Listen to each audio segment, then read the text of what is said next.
दोस्तों ये कहानी है सूरत शहर की, जहां एक पत्नी अपने पति की क्रूरता से तंग आकर उसको जान से मार देती है। आखिर पत्नी के सामने ऐसी क्या वजह रही होंगी जो इतना खतरनाक कदम उठाने को तैयार हो जाती है कि वो अपने सुहाग को अपने ही हाथों से मारने लगती है। आखिर उसके सामने ऐसी क्या वजह थी और ऐसी कौन सी क्रूरता उसका पति उसके साथ करता था, उसके साथ ऐसे कौन कौन से सुलूक करता था जिसमें पत्नी को मजबूरन ये कदम उठाना पड़ा। दोस्तों शादी हो जाने का मतलब ये नहीं कि आप अपनी पत्नी के साथ अत्याचार करें, उसको शारीरिक रूप से भी परेशान करें, मानसिक रूप से भी परेशान करें और उसको अपनी हवस का शिकार भी बनाए। ऐसी ही एक कहानी आज मैं आपको सुनाने जा रहा हूं। बिल्कुल सच्ची घटना है।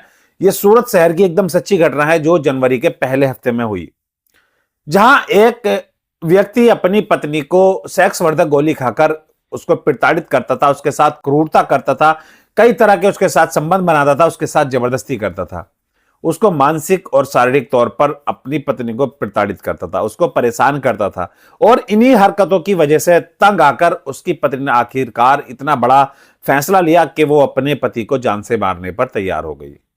दोस्तों हैदर अली नाम का एक व्यक्ति जिसकी शादी हुई है इशरत जहां नाम की एक औरत से। हैदर मुंबई में काम करता है और महीने में सिर्फ एक बार ही अपने घर आता है अपनी पत्नी के पास। और हर बार जब भी वो आता है सेक्स वर्धक गोली खाकर अपनी पत्नी के साथ रात भर क्रूरता करता है, उसके साथ यौन अत्याचार करता है, उसको यौन आक्रामकता करता है, उसके साथ उसको प्रताड़ना देता है, शारीरिक और मानसिक तौर पर भी उसको परेशान करता है, मारता है, पीटता है, फिर यही हरकत करता है। और कभी कभी तो उसकी पत्नी इन हरकतों की वजह से बहुत ही चोटिल हो जाती, कई बार लहूलुहान भी हो जाती। और जब बार बार उसका यही रूटीन रहा, हर बार आता और यही क्रम करता, तो उसकी पत्नी उसको जान से मारने पर भी तैयार हो जाती। आखिरकार वो उससे अपना पीछा छुड़ाना चाहती, अपनी इज्जत बचाना चाहती थी। और यही वजह है कि उसने इतना बड़ा फैसला लिया कि वो अपने पति को खुद मार देगी ताकि वो खुद जिंदा रहे और शान से जी सके। दोस्तों जब महीनों तक ये सिलसिला चलता रहा, उसका पति उसकी एक नहीं मानता था। वो बार बार अपने पति को समझाती कि ऐसा मत करो, ऐसा मत करो, मैं कोई किराए की नहीं हूं जो मेरे साथ तुम ऐसा अत्याचार कर रहे हो, मैं आपकी पत्नी हूं, मेरी भावनाओं को समझो, मेरे प्यार को समझो, और जो आपको संबंध भी बनाने हैं तो सही तरीके से बनाओ, मैं आपका पूरा सहयोग दूंगी। लेकिन उसका पति उसकी एक भी नहीं मानता है। वो हर बार की तरह इस बार भी वही करता है जो उसके मन में होता है। वो सेक्स वर्धक गोलियां खाता है और उसके बाद आक्रामक तौर पर अपनी पत्नी के साथ गैर जबरदस्ती करता है। उसके साथ जबरन करने के बाद एक तरह से उसकी जो रेप जैसी हालत उसकी कर देता है। उसकी पत्नी उससे परेशान हो जाती है। कई बार तो ऐसा होता है कि वो लहूलुहान भी हो जाती है। उसके साथ ये सेक्स वर्धक गोली खाने के बाद ये हरकत तो करता ही था, साथ में उसको मारता पीटता भी था। उसको बहुत ही परेशान रखता था, उसको दुखी रखता था। और इसी वजह से उसकी पत्नी का मन टूट जाता है। वो अपने आप को जिंदा रखने के लिए और तरीके से जीने के लिए अपने पति को मारने का प्लान बनाती है। एक बार जब वो अपने काम से घर लौटता है, यानी कि मुंबई से उसका पति अपने घर आता है, तो वो पत्नी उसकी पहले से ही अपनी प्लानिंग तैयार कर लेती है। वो अपने पति के लिए हल्दी वाला दूध लेकर आती है और उसके अंदर चुपके से जहर मिला देती है और अपने पति को वो हल्दी वाला दूध पिला देती है कि ये कहकर के आप थक गए होंगे, आप हर महीना इतना काम करते हो, आप जब भी आया करो ये हल्दी वाला दूध हर बार पिया करो, इससे आपका शरीर अंदर से मजबूत होगा और आपको काम करने की शक्ति मिलेगी, आपका शरीर भी ताकतवर होगा। ये कहकर उसको वो हल्दी वाला दूध पिला देती है। जब वो दूध पी लेता है तो उसका शरीर थोड़ा कमजोर पड़ने लगता है। वो बेहोश सा होकर अपने बिस्तर पर गिर जाता है और इसी मौके के इंतजार में थी उसकी पत्नी। जैसे ही वो बिस्तर पर गिरता है वैसे ही वो उसका गला दबा देती है और उसको जान से मार देती है।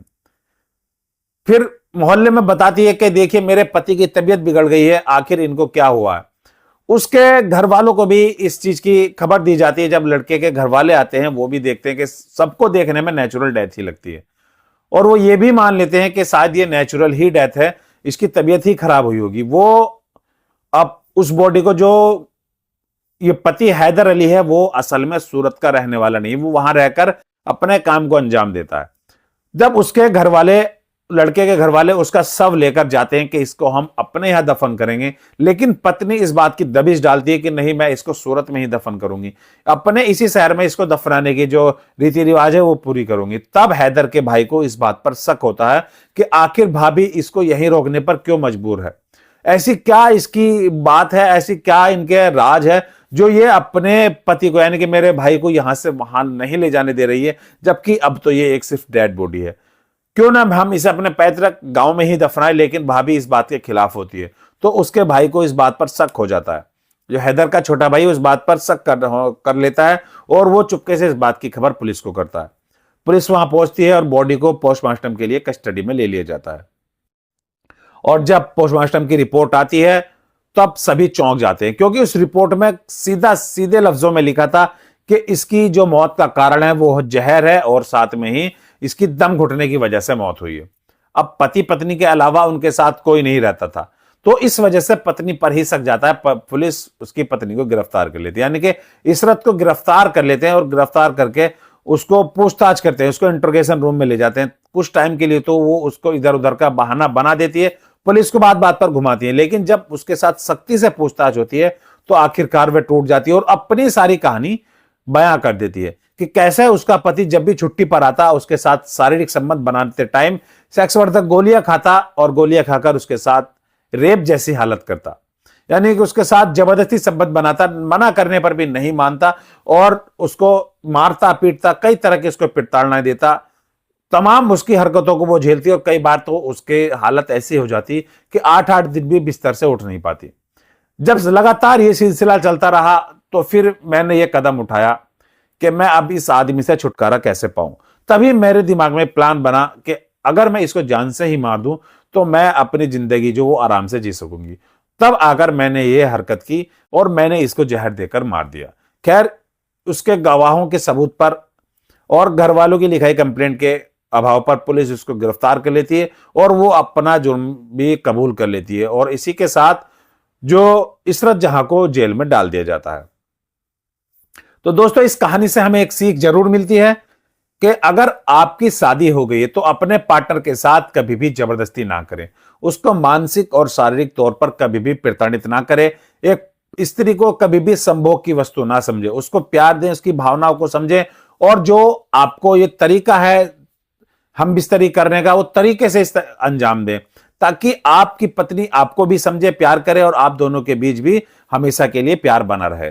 तो कभी भी स्त्री के साथ, अपनी पत्नी के साथ किसी भी तरह की सेक्स वर्धक गोली खाकर कभी भी किसी क्रिया को अंजाम ना दे और ना ही अपनी पत्नी को कभी भी इस तरह से प्रताड़ित करे, क्योंकि वो एक पत्नी सिर्फ आपके पीछे ही अपने पूरे हंसते खेलते परिवार को छोड़कर आपके साथ आ गई और अब जब आप अपने यहां लाकर उसके साथ इस तरह की हरकत करोगे तो वो कहीं ना कहीं ऐसा कदम उठाने पर मजबूर हो जाएगी।